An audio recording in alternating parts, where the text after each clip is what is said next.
Hi! இன்னைக்கு ஒரு get ready with me பார்க்கலாமா? ஒரு real version of get ready with me. First ஃப்ரிஸியா இருக்க ஹேரை சரி பண்ணிக்கலாம். அது ஹீட் ப்ரொடெக்டன்ஸ் எல்லாம் யூஸ் பண்ணிட்டு தான் ஸ்டைல் பண்ணவே ஸ்டார்ட் பண்ணணும். இல்லைனா இருக்கிற கொஞ்சம் நஞ்ச முடியும் பொசுங்கிரும். டெய்லியும் இதே மாதிரி ஹீட் யூஸ் பண்ணி தான் ஹேரை ஸ்டைல் பண்ணுவியான்னு கேட்டிங்கன்னா கிடையாது. காலேஜெல்லாம் போகும்போது சும்மா ஒரு போனிடெயில் போட்டுட்டு போனிடெயில் போட்டுட்டு போயிடுவேன்.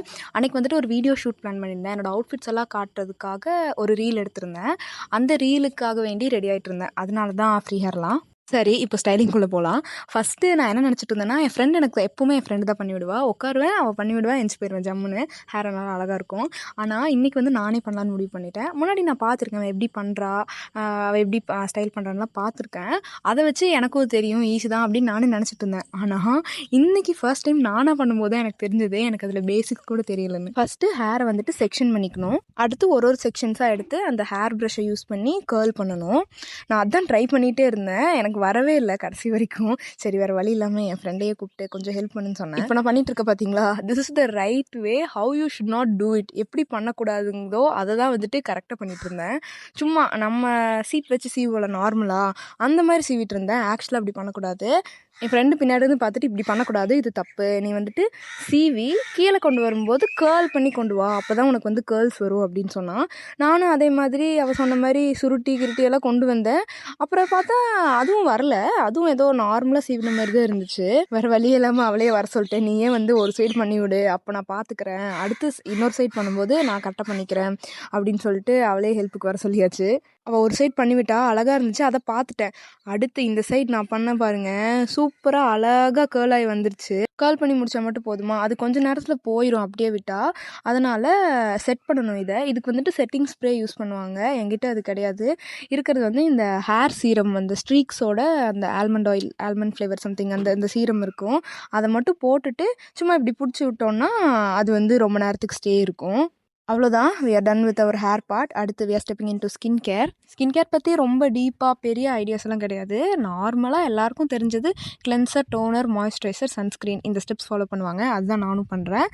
கிளென்சர் ஏற்கனவே வந்துட்டு யூஸ் பண்ணிட்டேன். கிளென்சர்னால் ஒன்றும் இல்லை, ஃபேஸ் வாஷ் தான், குளிக்கும் போதே யூஸ் பண்ணிட்டேன். அடுத்து டோனருக்கு வந்துட்டு ப்ளம்மோட க்ரீன் டீ டோனர் தான் யூஸ் பண்ணேன். Before going into next step, moisturiser போடுறதுக்கு முன்னாடி மிக முக்கியமானது கான்டாக்ட் லென்ஸு. கண்ணாடியும் போடாமல் இந்த கான்டாக்ட் லென்ஸையும் வைக்காமல் ரொம்ப கஷ்டப்பட்டுட்டு இருந்தேன் கண்ணு தெரியறதுக்கு. நெக்ஸ்ட்டு ஸ்டெப்பிங் இன்டு மாய்ஸ்சரைசர், பாண்ட்ஸோட சூப்பர் லைட் ஜெல், அந்த மாய்ஸ்சரைசர் தான் யூஸ் பண்ணேன்.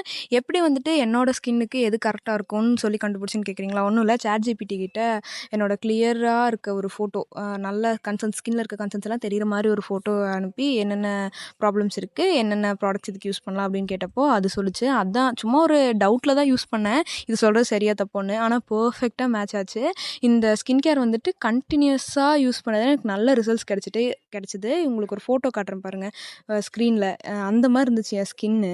அடுத்து இது வந்து சன்ஸ்க்ரீன், டாக்டர் ஷெத்தோட சன்ஸ்க்ரீன். இது ஒரு சூப்பர் சன்ஸ்க்ரீன்.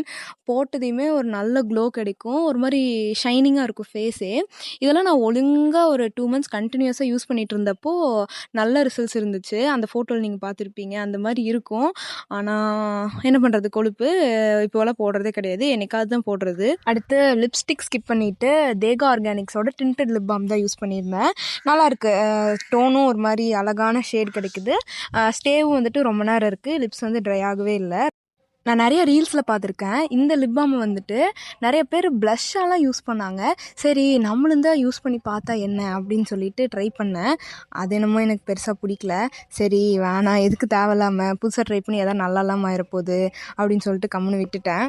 அவ்வளோதான், ஐ எம் ரெடி. ஃபைனலி இந்த லுக்கை எலிவேட் பண்ணுறதுக்காக ஒரே ஒரு வாட்ச், நான் ரெகுலராக யூஸ் பண்ணுற வாட்ச் தான், அதை போட்டுட்டேன். சும்மா அந்த மாதிரி லூஸ் மாதிரி பாயெல்லாம் சொல்லுவேன், அதெல்லாம் கண்டுக்காதீங்க. வீடியோ பிடிச்சிருந்ததுன்னா சப்ஸ்கிரைப் பண்ணிக்கோங்க. தேங்க்ஸ் ஃபார் வாட்சிங். கடைசி வரைக்கும் பார்த்ததுக்கு ரியலி ரொம்ப தேங்க்ஸ்.